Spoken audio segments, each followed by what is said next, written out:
Alrighty, let's go ahead and get started.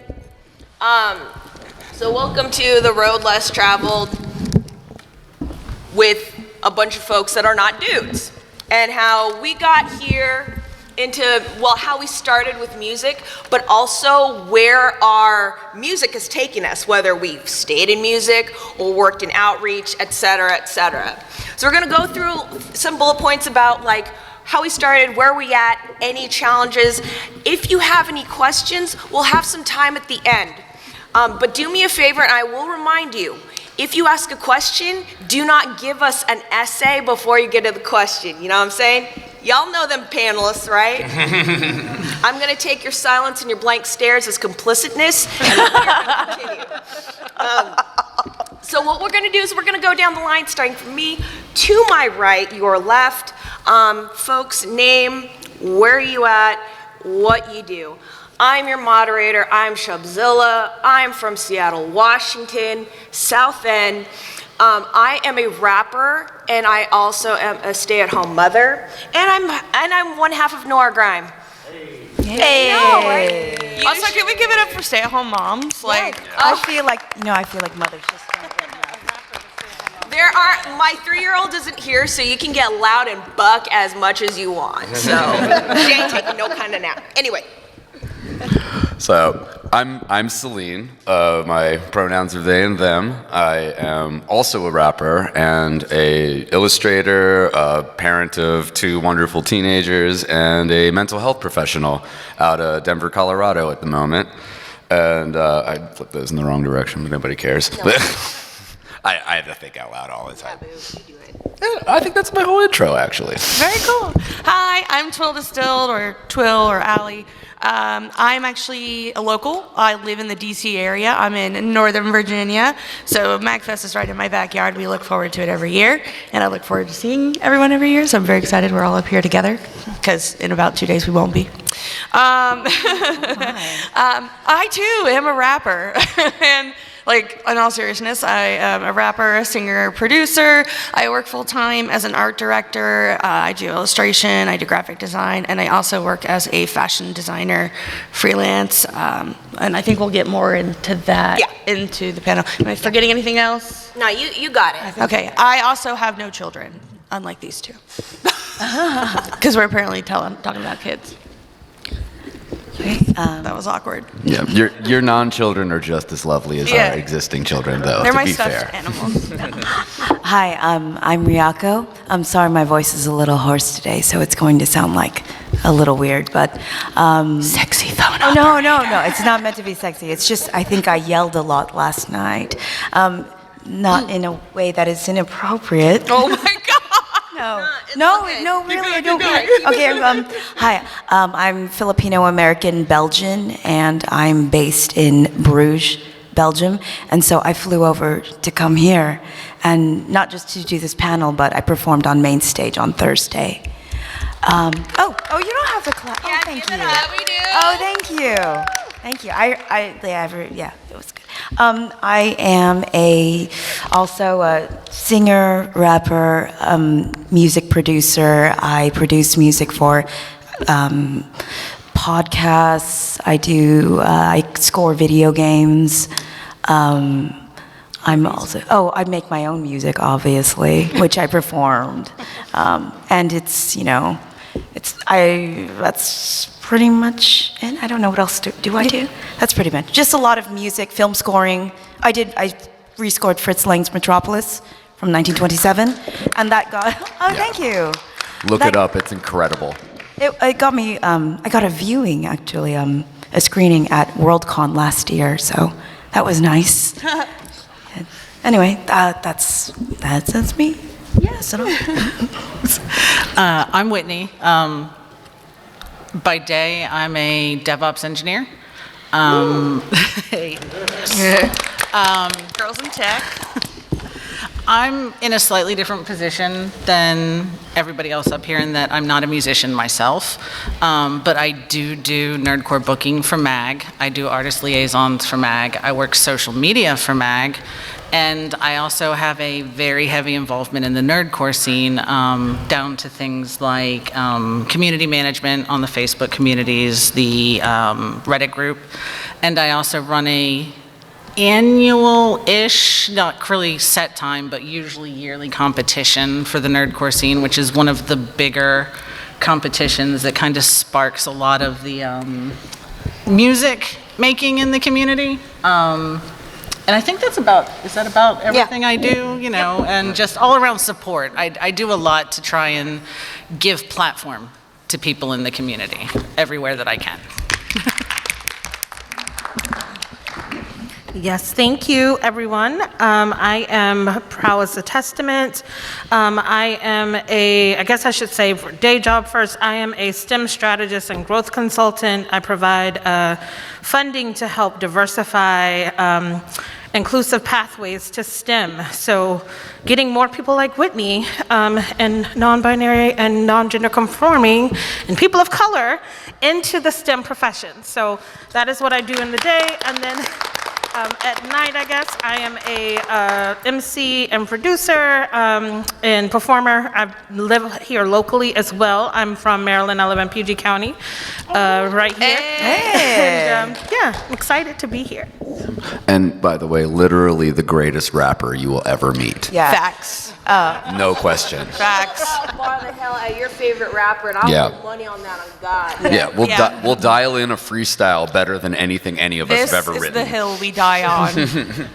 So y'all, and a couple of us can respond to these questions, but how did a couple of y'all get started in, I guess, in music? Like, did you have a friend that threw you in it? Did your parents make you take piano classes? Like, okay, relatable. How'd it go for y'all? I had my dad played bass in a classic rock cover band that practiced in our basement, so like I had music to some extent. And again, you know, local bar band played covers of like, you know, 60s, 70s, and 80s songs, but some of the best like songs in that era ever written, better than the originals. They were a dope band, but so yeah, I had music around in general, but like when I got to be around a teenager, I found Fruity Loops. It was version 2.3. Hey.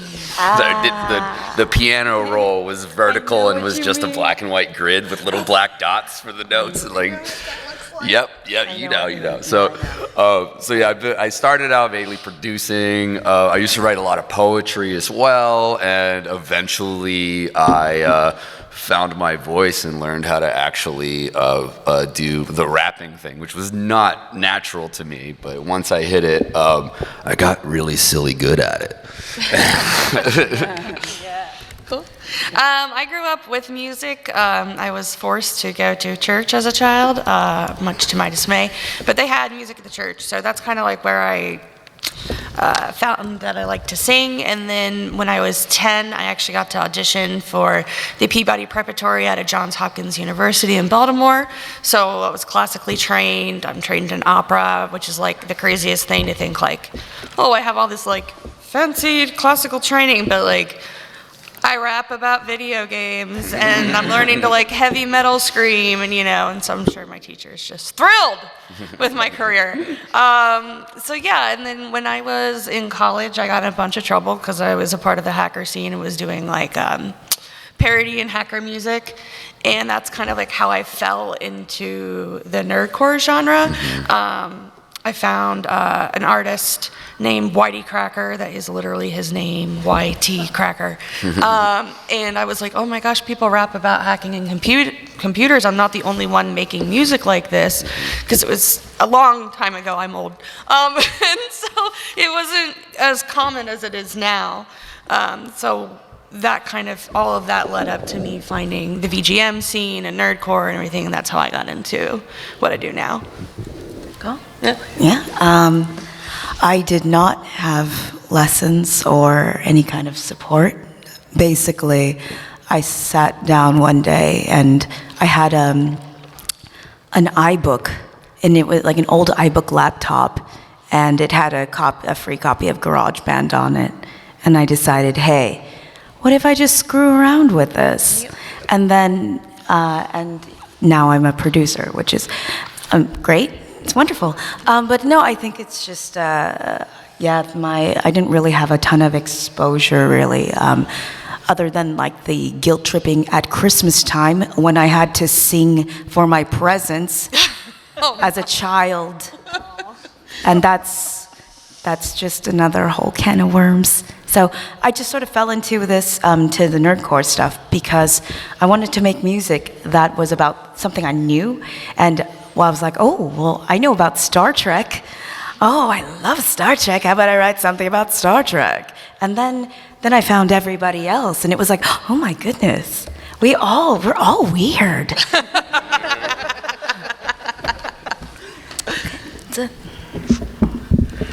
Okay. I got started as a fan, basically. One of the things that got me started into the nerdcore scene was, it was a long time ago, a band called Captain Dan's and the Scurvy Crew. They do pirate rap. And from there, exploring down into it, what is this? And then, bands that are like this and going into it. From getting into that, I then discovered things like back in the day, there was the Nerdcore Now forums.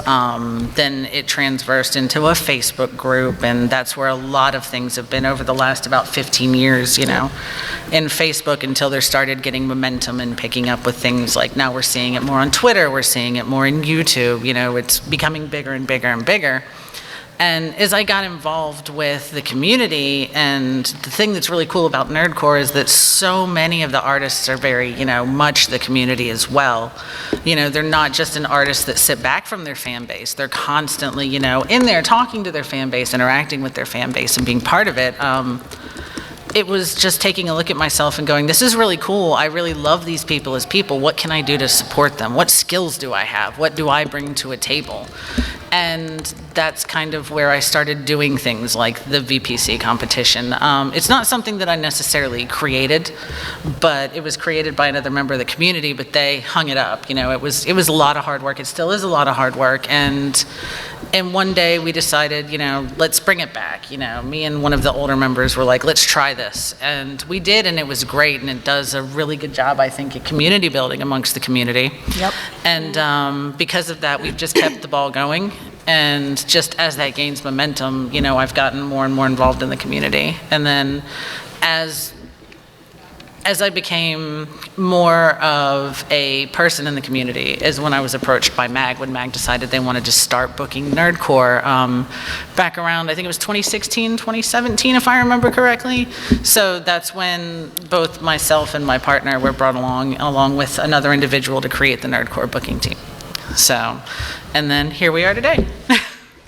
Yes, thank you. Wow, what a way to come full circle. That is. I got started, I guess, similar very much to Selene's story that you heard, and Whitney said too, as a fan. I was, I think, probably playing on, at that time, very old school message boards. I was a moderator for an organization called Stone's Throw Records and for undergroundhiphop.com, and I would key style, I think it was called at that point in time, where you sort of type out your freestyles, and so I started becoming the moderator for those boards, for the MC portion of those boards, those forums, and then met a lot of people in the indie hip hop scene, which happens to cross over a lot into sort of nerdcore adjacent spaces. And so really was more so, I think, kind of quietly doing this. And I would hop in a cypher every so often, and then people were like, you should really kind of take it seriously. And I got Fruity Loops, and I started using Fruity Loops before FL was a thing. And consequently, I met, at that time, an artist that was signed to Raucous Records that introduced me to Panacea, which is Kyle Murdoch's group, as Megaran's DJ. And so that's kind of, I guess, more so my entry into then getting to know more of the nerdcore scene. But yeah, I come from a musical background. My uncle made like a #1 hit that was "Don't Stop the Music" for anybody that is into like 80s pop music. But that was a pretty big moment for our family, so it just kind of like predated me. Word. So, and thank you, y'all. So Wid had made mention of, being a fan. What could she do to support? In terms of like making music, how's that gotten you to branch out to other things? And it doesn't have to be like music specifically that you've branched out from or different genres, but what opportunities have opened up for y'all since making music? So one of the early things with me, not terribly long after I started really taking music seriously, is I met Nick Oliver, who was a rapper in New England and has since retired, but does booking, mostly, not so much in the nerdcore, but mostly in the more like indie rap, art rap scenes and such like that, but with a lot of like heavyweights in that scene. And I built the website for his booking stuff, and then has been updating it since. I do a lot of like flyers when the artists don't have them, and because of that, I've been able to do like a lot of like Chesky and Soul and bus driver flyers even. So like cats that I listened to for years, like I've been able to do like art for, and that was actually probably the biggest thing. Not only like just for me like meeting more artists, getting to work with artists, and like Whit said, support the community and support artists, but also that was the branch where I got through to Nerdcore too, because those people I met through Nick are how I ended up meeting Shane Hall and Jesse Dangerously, who brought me into Nerdcore, and that I literally said that when I came in, that I knew them and Michael Kill, and all of the edgelords immediately hated me because of it. And then just from there, just really just community oriented. It was 100% always been my thing, is making connections with people, figuring out how to, best have that mutualist approach to building those relationships. And that specifically, even just that as a muscle I flex regularly, is how I got into working in mental health. And it's now specifically what I do full time for a living, which is dope. And we have like events sometimes where I get to hire friends of mine to come and do music performances and get paid for it, which is also dope.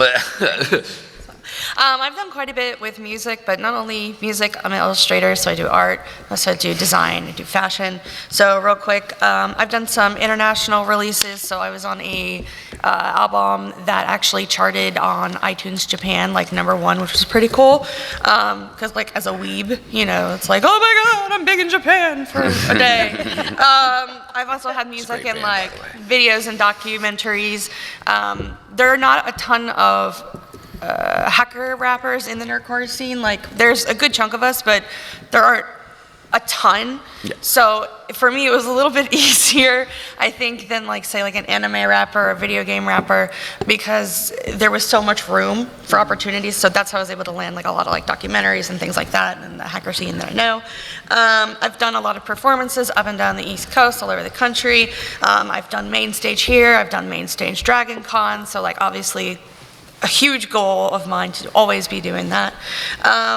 I've gotten to do art as well for other artists, so like it's really fun to walk through sometimes the vendor hall space or go to people's merch booth, and I'm like, I designed your T-shirt.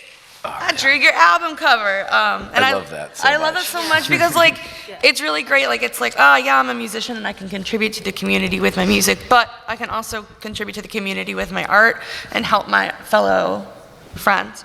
Yeah. A few more things real quick. I got to design and launch a line for Shein. They let me design fashion for them and sell a collection online. I'm doing collaborations with Vampire Freaks, which is cool. I just had a bag drop this week.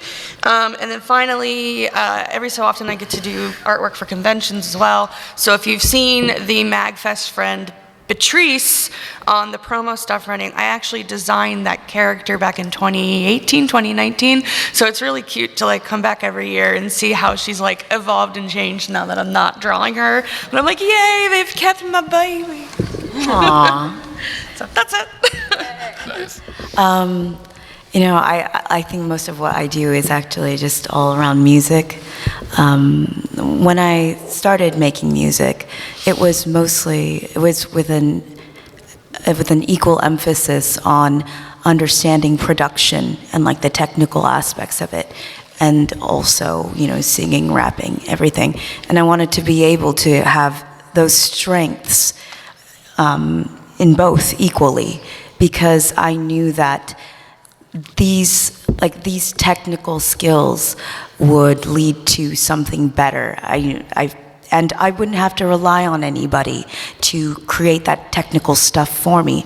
And that's what often happens when you have women in music, in like very male-dominated like spheres. So I wanted to, at the beginning of the pandemic, we were all forced to stay at home. We were all forced to learn how to do things. And I taught myself how to score films. And that's why I rescored Fritz Lang Metropolis, because that was the film I wanted to. I loved it so much, and I figured that if I'm going to teach myself how to score films, I should teach myself how to score like something I love. And if you're ever wondering if you're like, oh, you're waiting for an opportunity, instead what you should do is create your own sort of project on your own and see how people will react to that. And because of VPC, run by Whitney, I did really well. I won, so. I did really well. She won first place. And which is really quite uncommon for a woman of color who is in the producer role. Yeah. You don't really see that kind of thing. So I was really happy to bring that one home for us. Yeah. Thanks. Oh, thank you. Yeah, it was a lot of work. And because of those things, those little sort of small increments, you think they don't really mean that much, but they do.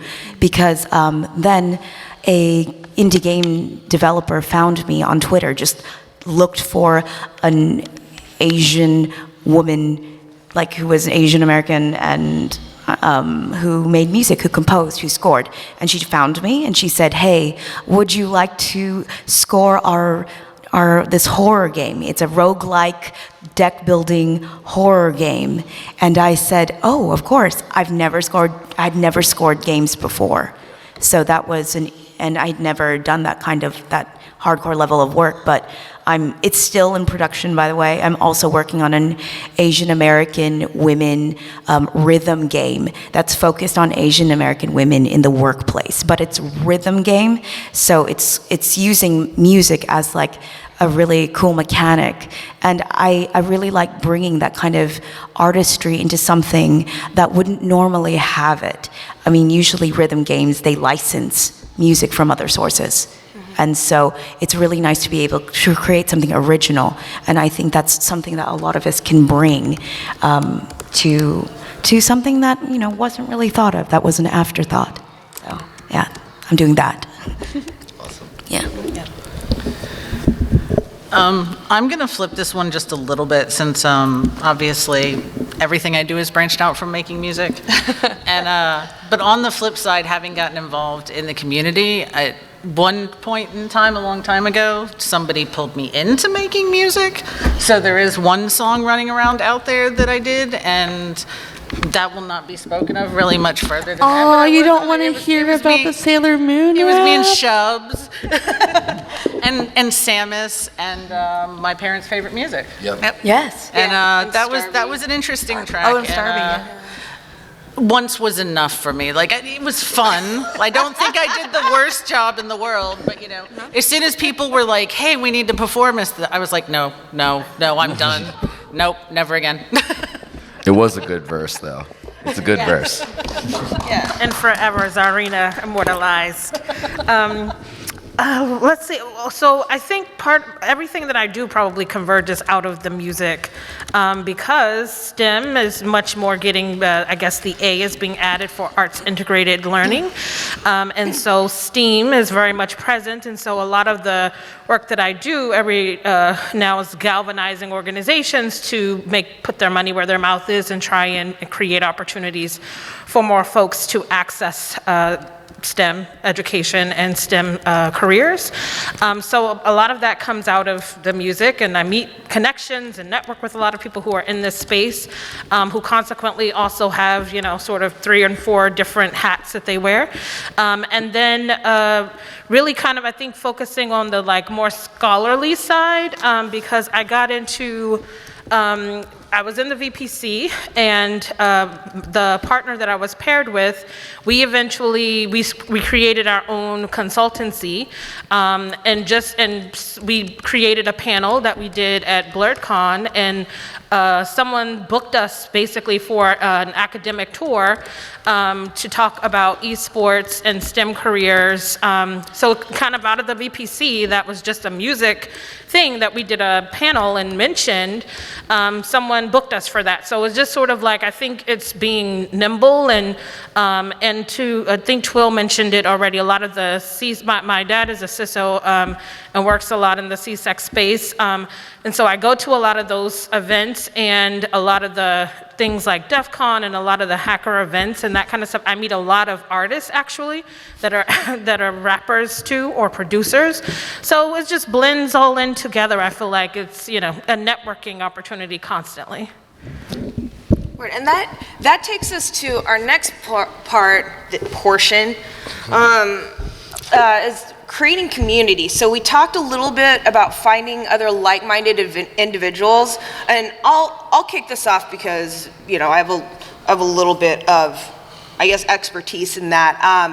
When I first started rapping, and you make one post on a fucking nerdcore forum, and then all of a sudden you're nerdcore. I was one, if not one. I was the only, if not one of the only women in the community at the time. Yep. And it sucked. It was very alienating, especially because I'm a queer woman of color. However, as more folks that did not identify as men came in, I made it my personal mission to hold open the door for them and tell them that they have at least one person that will hold the space for them, as long as they don't rap over their vocals. I just want to jump on that real quick and say that's absolutely true, because I came into the scene a few years after Shubs did, and I missed a lot of the abuse that Shubs took by herself in this community. And I just very much want to say thank you real quick and acknowledge it, because when I came to my first Nerdcore event, she didn't know who I was. Nobody knew who I was, right? I was just this crazy lady wearing a giant bow, dressing like a toddler, and screeching like one too. And Shubs very much was like, "You're my sis," and I remember at that show that there was a group that used to perform a lot, RPG Unit, and there was one lady in the group, and it felt like every time we saw them live, her mic was always turned way down. And so I'll never forget my first Nerdcore event, Shubs being like the realest of the real, but also she's in the audience the next day screaming at the audio engineers, "Turn your mic up!" And I was like, I mess with this. I like this girl. We've been friends ever since. So she talks the talk and walks the walk. Thank you. Just one more thing for me. I'm also one of the co-founders of a convention and nonprofit called Geek Girl Con that is at Oh, so you heard of us. So I'm no longer a part of staff, but I was, or I am one of the co-founders, and I was there for 10 years, and we pride ourselves for, creating space for people that aren't dudes to come through, have a good time at a convention, not get harassed, not get clouds of stank all up in there. We are literally the best smelling convention. Yes. So, another contribution. Anyway, go for it. I apologize for challenging that. I haven't gotten to a shower in a few days. Selene, you smell beautiful. Oh, I'm so glad to hear that. I know I already touched a good bit on building community, but in addition to doing tour support to doing the graphic design bit, and definitely being present in a lot of these same online communities and some others, and really appreciating the overlap and pulling some folks across that overlap, which I always love. I love it. I could take someone from one scene, bring them to another one, and like it's all gravy. But also, I've been on the road a bunch, do lots of very underfunded and sometimes underplanned tours, and those have built a lot of great bits in the community. And then just as someone who is very comfortable with public speaking, is articulate and comfortable with getting into the weeds, so to speak. Not even comfortable is not even fair. I love it. I love being able to really traverse all these difficult nuances and connect with people and figure things out together, sort of like how are we best going to be humaning, cooperatively and such. And when I got into doing mental health, because of that, I was always the first for volunteering, for speaking, and that's also brought me on to a lot of panels and doing like consultation for things like there's a nonprofit in Denver that prepares women and generally non-men. It says women on their thing, but they're like, we get that there's nuance there. But I've been on panels for that organization that trains people to run for office, for public office, in order to give insight to how, if they were to win said office, they could better support the local trans and queer communities. And that kind of outreach that I've been able to do just simply because talk good is something that I really, really cherish. Community building wise for me, I'm just someone who likes to introduce people to other people. A lot of the times if I'm like, ooh, I know you two would hit it off, and not like in a romantic sense or anything like that, but like business sense. So like, for example, I do a web comics, and I am a Discord moderator for the company Webtoon Canvas. And so a lot of times in that Discord server, I'll see, oh, I need a producer, or I'm looking for an Asian American producer to help me with my comic, and or I'm looking for a vocalist to help me with, singing, or I'm looking for someone who can do voice acting. So my biggest thing on community building is I get like a sick sense of pleasure from it. I love being the fly on the wall who's like, you need you, and you need you, and now I'm going to introduce you. And look, this really incredible, amazing thing happened, and I'm like, I did that. Yep. I did none of the work, but I did that. So I like to do that. And so part of what I've done for the nerdcore scene for ladies is we actually started a group chat, because what I realized was that we were all messaging each other individually about the same thing. And I was like, this is stupid. Why don't we start a group chat? Because we're all saying the same thing. We're all going through the same problem right now, which is why we're all talking about the same thing, right? And having just like a group chat to, sanity check you, like, no, you're not being crazy. No, you're, or actually, hey, you may want to turn it down a notch. That's also been like one of my biggest, I think, contributions, and it helps us, I think, really gauge what's going on in the scene. If we see that somebody needs help, or we see that something needs to be addressed, we're all able to kind of like step up together and address something to hopefully fix it. It doesn't always get fixed, but. Shout out to Whisper Networks. It's really weird. I was the last one to come onto the scene. Of all these people here, I was the last one. So when I came in, I feel like everyone else had paved the way for me to come in there and to not like be automatically embraced, but to at least be acknowledged as a person who is participating and is not completely mediocre. I think it's because of that kindness, and because of that openness, and that without that sudden judgment of, oh, it's another woman who's trying to be all cutesy and blah blah blah, but look at me, boys. I'm not like that at all. I'm really I'm quite introverted, and I like being home alone, producing music at my desk a lot. So everyone else is much more extroverted, and they're much more welcoming, and that makes such a difference to those of you who are anxious, like really anxious. I have a lot of anxiety, and I'm always usually like terrified if I'm on stage. It means a lot because it very clearly makes a difference. It makes you feel confident enough to continue being within that community, because you're always scared. Well, I am. I'm always scared of being like made fun of, or being told, you're not really a nerdcore artist, or you're not really a musician, and so I just want to say thank you.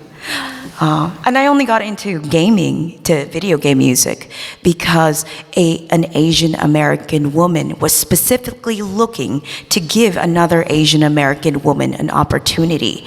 And that kind of understanding, that kind of acknowledgement, that paved the way for me. Like that, I'm only able to do that because someone actually thought about us as real artists. So. Yes, I think I have a lot to be here today, much owed to Shubzilla opened up her comment about that, but I would not even be standing here if it wasn't for Shubzilla. My first event I came to in 2013, I think, was a Nerdfest, and it was just an experience. I didn't really feel like, I didn't know where I was supposed to belong, and I immediately found belonging with her and Samus, and the idea of community was really formed and born out of that. It was just being able to feel like I was comfortable as I could see myself, right? So you can see it, you can be it kind of a thing. But even from that moment, staying in touch with me, making sure that, to check in, those small incremental moments to just, it's all of those things. It's not just the here, I'm here to support you for your music stuff. It's, how's life going in general? I'm also a mother. It's, I work full time. It's a lot of things going on all the time. And so it's nice to have that sisterhood. And I'm also a part of these wonderful ladies in the front, Lady Blurred, Sing the Blues, which is a podcast that helps to also amplify marginalized voices in the community. Yes. And so it's things like that. It's really being able to, I think Shub said it about holding space, and then it's being able to open the door for others too, and to amplify and exalt those voices in the market, because ultimately if we don't do it, no one will, so share the wealth. Right, I wanted to jump in and just say exactly that. I know sometimes you're like, well, I'm looking for a friend like you who can help me. And I know it's hard, right? Sometimes you really do want to find your community, you want to find your people, you want to find where you belong. What I would suggest to you is you're looking at a stage full of what I consider to be trailblazers in this scene, and especially this one. And so sometimes if you aren't finding your people, then you start that group. You say, what, we're going to do this together. I may not be the most popular or most well-known or whatever, but if you're saying, I want a group like that, I want a community, build it. Find your people. Be the leader. It's okay. You'll figure it out together. Yes. Yeah. It is weird hearing y'all call me a trailblazer. I'm just a loud Filipino that just wants to kick people in the nuts. And thank you, and it's very true, and I've done that to 3 pairs so far. Not here. So we did talk a little bit about the challenges we faced, and again, I'll start this off. Outside of the gaslighting and the just overall misogyny, I've had rape threats, death threats, all that stuff. I'm a fighter, so I'm just see what happens, come on over. Which is not necessarily the best, no, that's fine. A lot of these folks have streams and they can stream it on their channel, that's fine, I'll give them the views. But other than that, one of the things I definitely face as a writer is the self-doubt. How many of y'all deal with that? Self-doubt, imposter syndrome? Great, I'm preaching to the choir. This is beautiful. And how I still like grapple and like punch it in the throat. We've created community and we're still growing, right? And another thing too is like I guess like practicality's sake, I am in therapy and I do like have medication to regulate a lot of the brain waves that want to tell me that I ain't worth shit. So, and I am blessed to be able to be in a position to do that and acknowledge that a lot of folks are not. And it goes back to, again, finding community, and if you cannot find community, being that space and that anchor for those so that you can find the people that you're needing and you're looking for. And, you know, honestly, like coming to MAGFest, I know we have like different spectrums of introvertness and extrovertness that will be challenging. However, it's still a place of opportunity to create and build what you need to build. Yeah, I want to segue right off of that. Yeah, the internal struggles are definitely, or challenges. The internal challenges are a huge one. Being, you know, neurodivergent, having a long history of complex trauma, and just, you know, my nice little collection of mental illnesses and such that I roll with. Executive dysfunction is a big one for me. I'm definitely classic ADHD, start a billion projects, hopefully finish one within a decade. And yeah, also obviously the external challenges. You know, you can't be a trans person that speaks out loud without having people feel like you they're required to come up and shit on you, or sorry, to put you down. And that's a thing, but it's a thing that I've been able to sort of redirect into a specific kind of resilience, and be one of the really lucky ones that gets to be in that position where just very visibly and competently pushing back against those kind of dynamics can be healing to others and can be helpful both for people that go through similar stuff, but also folks that want to do better to support those, you know, from outside the experience as allies.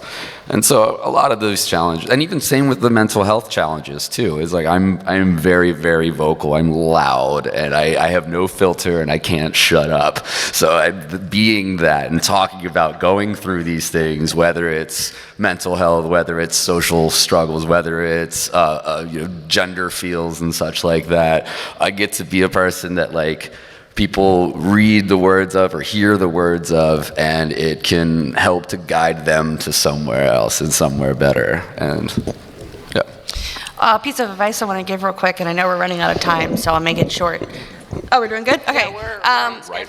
If you're finding that, you know, not only mental health wise, but externally, if you've got people who are being mean poo-poo pants, one of the things I learned to do as a teenager was taking a lot of that pain and that hurt and putting it into my art and putting it into my music, because what's going to happen is you will eventually find the person who needs your art to make them feel better. So one of my first EPs I ever did was a breakup EP, and the whole thing is about like the progression of the breakup and then how I handled the breakup, which was not so great, and then by the end of it I was okay, you know. And I've had a lot of people say, I'm really glad you did this, I know this wasn't popular, but I was able to relate to that. I have a song about an anxiety disorder because I have one, and as a teenager my parents refused to get me any medical help for it, and so for 2-3 years I had to learn how to self-soothe and do all these things, and fighting the voice in my head saying, you're dying, LOL, you're dying, you know. And so when I put a song on my album, I wanted to do a song about having an anxiety disorder. And so the way I composed and produced the song is to make it feel and sound like what I feel and what I hear when I have an anxiety disorder. And I had people come up to me after a set once and they said, I really love that song, but I had to step away because you nailed the feeling and it was giving me anxiety.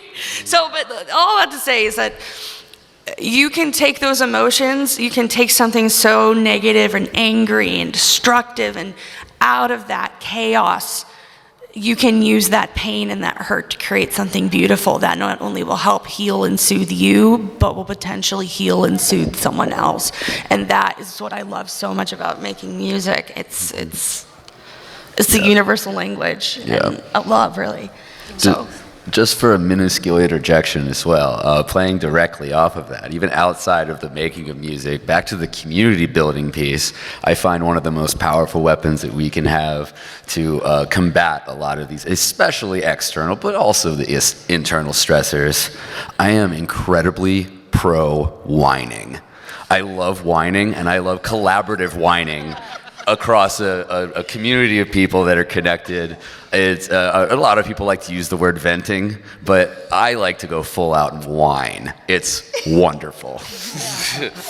Same. I'm not that way. Because, but no, it's mostly because if I'm really bothered by something, I will use that. First, I will check myself, and I'll say, look, are you okay? What's really bothering you? Is it this, or is it really because of this? And the good thing, when you do build your community, surround yourself with people who can see you, who can understand you, but who also aren't going to always say yes to you. So important. Do not fall into that kind of haze where everyone says, yeah, everything you do is great, because that's not how you're going to grow. You can only grow when you allow yourself to be open to some criticism, to some kind of development. And that's one of the things I really valued about VPC and just about having that available. Anytime you have to go into a competition, if you're wondering if you should do it, do it. Do it. Yeah. Put yourself in a situation where you are not comfortable, but maybe at the end of all that, on the other side, you're going to be amazing. Well, I mean, I think that's one of the things I do appreciate about a lot of the ladies and MB friends that we have in Nerdcore is that, you know, we're all very supportive of what we do, and we're supportive of each other outside of music as well. But the thing I like about, like, literally everyone on this panel is if I send them something and I'm like, I'm feeling it so great, and, you know, and it is not so great, they'll be like, oh, you tried. But it's so important to not put yourself around yes men, you know? And so, like, you know, they'll be supportive, but they'll also be like, hey, this is how you can fix this or make this better. So what I was jumping on to say is that if you do find community and you find that there are people who are truly good friends and care about your best interests at heart, those are the people you want to keep. But do not be afraid in your journey to cut out toxic people as well. Sometimes holding on causes more damage than letting go. And that's okay too. Anybody else want to add? I feel like everything. Oh, okay. Moving forward. So if y'all have any questions for us, there is a mic there, and we are very approachable people. The person who will accept any challenge to harm her says.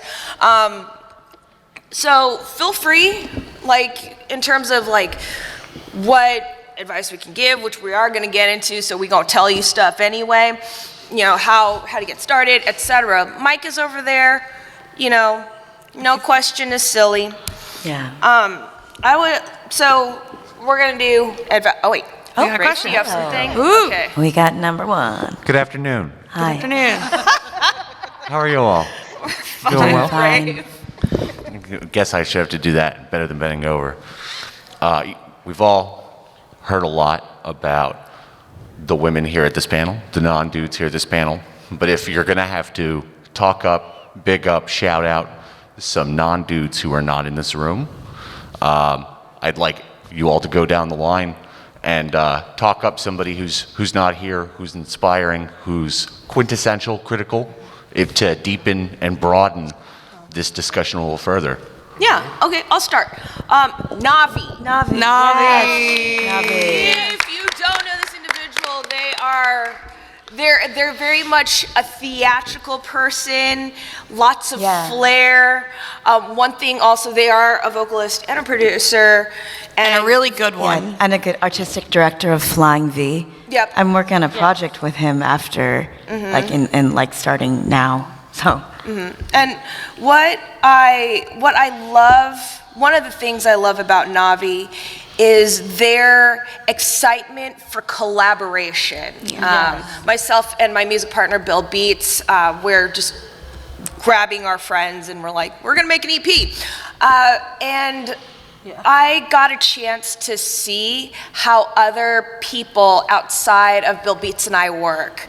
Meaning, Navi was there, Selene was there, and just watching how they were able to just craft a song. They brought me in for like 8 bars, which it's great. I think but thank you. But just the style of collaboration, I really did feel like I got something from that. I learned something very important. Yeah, I'm gonna hop out of Nerdcore on this one. Shout out to Kristen Martinez, K-Death, who is basically the entirety of the force behind noise rap pioneers, Moody Black. They're based out of Minneapolis and just do incredible music. Kristen is silly driven when the pandemic hit and like living off of music was no longer a thing. Out of nowhere, Kristen opened a taco restaurant, a Tex-Mex restaurant in Minneapolis, starting out before having brick and mortar, literally making food to order for people to come and pick up, and which is still going strong. It's incredible. If you're ever in the Twin Cities area, look for MB Food House, so Moody Black Food House, but it's MB, and again, I've been grinding forever. One of the first noise rap bands, if anybody is a fan of like Death Grips, very, very far before Death Grips. Death Grips. Okay. Fair. Yeah. But and just grinding constantly, mostly like again being very loud, aggressive, challenging music, and to the extra extent of being trans woman fronted act. They've been slowly building this intense presence, and recently were invited, handpicked even by Maynard James Keenan's wife to join Pussifer on the Road, if anyone's familiar with that. So they did a huge national tour with it's Kristen, and then there's a dude Sean that plays guitar live, and then they have a drummer, Bentley, from Arizona. I know you know and love Bentley, and I got to see 3 wonderful people that I love up on a stage with a national act in a packed, like huge auditorium space. So it's wonderful. So shout out to Kristen. Moody Black is dope. It's really hard to answer this question because the majority of the time, the girls that I am gassing up and I love so much in the scene are on this panel. So I'm like sitting here racking my brain, like I know more people, but who? So 2 real quick is I absolutely adore Frivolous Shara. She is such a dope MC. Oh my God, I love her so much. And the really, really interesting thing about being in the scene for so long is seeing all the different pockets of community opening up in the scene. So while Whitney has run and operated a Facebook group and has been part of the scene for over 10 years now, we're now finding pockets of community in like a YouTube space. And so she's been one of the creators that are considered to be in the YouTube space. And she is talented. She works her ass off, and she's such a breath of fresh air. I love her. And then obviously, and I feel like it's such a cliche answer to give, but like Samus. Yep. Yeah. For those of you who don't know Samus has a PhD. She's a doctor. I think she teaches now music at a university. Brown. So. Yeah. But she's always constantly doing things to improve her community too. So like right now, I know they're in the middle of an animation to tell her story, to give back to other female women of color creators. You know, like, and I think that's wonderful. Like, so shout out to Samus and Frivolous Shara.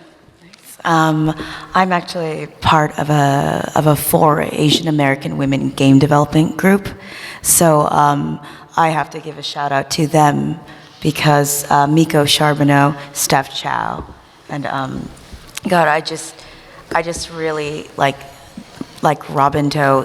These, if you work in gaming, you'll know their names, and even if you don't, it's fine because they are really trying to, again, like give more opportunities to Asian women who, you know, Asian artists, and not just like musicians. I mean, like character designers, just game designing, and it's really nice.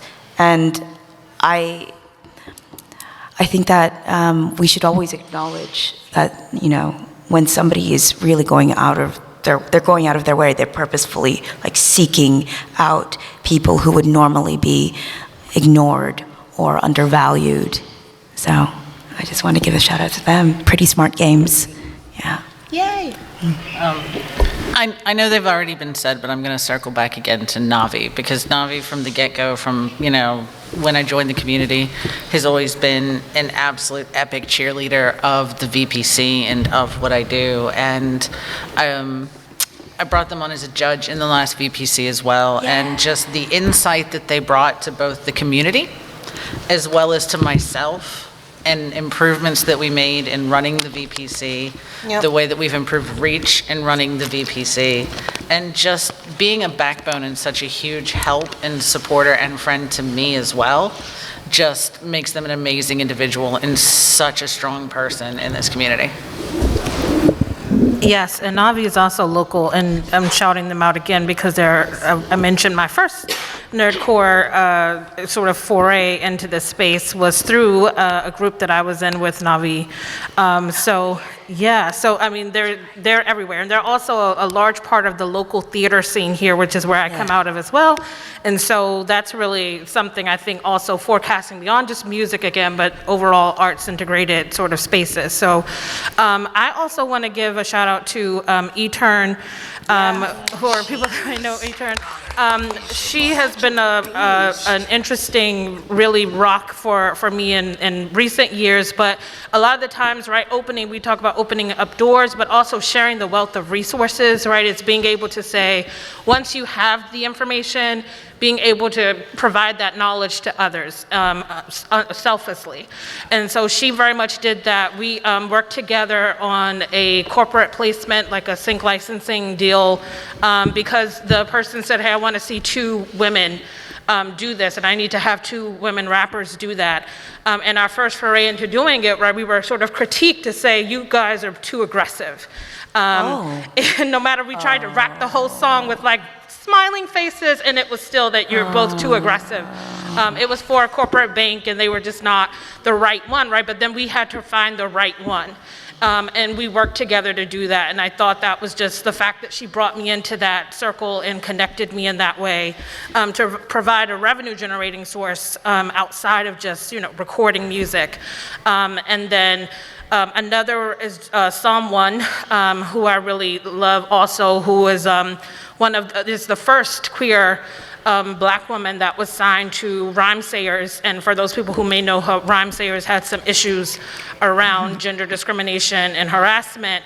And her being the lone queer Black woman on that label meant that she drew a lot of ire and a lot of issues that's related to being on that label. So she has a publication, a book that she wrote about her experience. She also has journaled about it.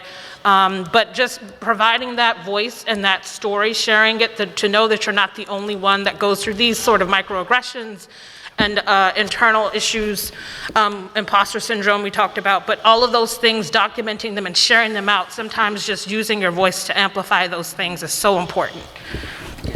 Yeah. Dope, thank you. So, quick, like fucking bunnies, one piece of advice. I will say this. Physically, like, of course, vocally project your voice, but physically project yourself too. The NPC Collective has a showcase tonight at 9 p.m., and it is delightful. We're dope. We're the creme de la creme. I will put money on that all day, every day. And you will see, I'll accept your golf claps as resounding applause. You will see that there's a 5'4" small woman amongst a sea of very tall, broad men. So I will give a master class in how to project oneself so that you can still be your size and still be seen.